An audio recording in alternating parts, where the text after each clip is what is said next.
യോവേൽ പ്രവചനം 2-13 വസ്ത്രങ്ങളെയല്ല, ഹൃദയങ്ങളെ തന്നെ കീറി നിങ്ങളുടെ ദൈവമായ യഹോവയുടെ അടുക്കിലേക്ക് തിരിയുവിൻ.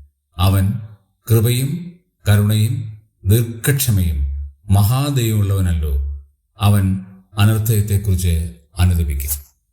ദൈവവചനത്തിൽ വ്യത്യസ്തങ്ങളായ ഹൃദയസ്പർശിയായ വാക്യങ്ങളുണ്ട്.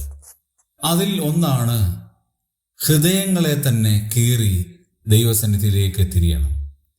നമ്മുടെ സങ്കടങ്ങൾ വളരെ ഉന്നതമായ നിലയിൽ ദൈവത്തോട് അറിയിക്കണം. മനുഷ്യരോട് നമ്മുടെ ആവശ്യങ്ങൾ പറയാൻ പാടില്ല. സ്വർഗത്തിലെ ദൈവത്തോട് നമ്മുടെ ആവശ്യങ്ങൾ പറയണം. വ്യക്തിപരമായ ആവശ്യങ്ങൾ ഒരിക്കൽ പോലും ഒരാളോടും ഷെയർ ചെയ്യാൻ പാടില്ല. ദൈവത്തോട് മാത്രമേ പറയാവൂ. ദൈവം അത്ഭുതകരമായ നിലയിൽ നമ്മളെ വഴി നടത്തും. കാരണം നാം നമ്മുടെ ഹൃദയങ്ങളെ തന്നെ കീറി ദൈവസന്നിധിയിലേക്ക് വരുമ്പോൾ ദൈവം കൃപയും കരുണയും ദീർഘക്ഷമയും മഹാദയയും ഉള്ള ദൈവമാണ്. ആ ദൈവം നമ്മളോട് കരുണ കാണിക്കുന്ന ദൈവമാണ്. വേറെ ആർക്കും നമ്മളോട് കരുണ കാണിക്കാൻ കഴിയില്ലെങ്കിലും സ്വർഗത്തിലെ ദൈവത്തിന് നമ്മളോട് കരുണ കാണിക്കാൻ കഴിയും. ആകയാൽ വസ്ത്രങ്ങളെ അല്ല, ഹൃദയങ്ങളെ തന്നെ കീറി നമുക്ക് ദൈവത്തിന്റെ സന്നിധിയിലേക്ക് വരാം.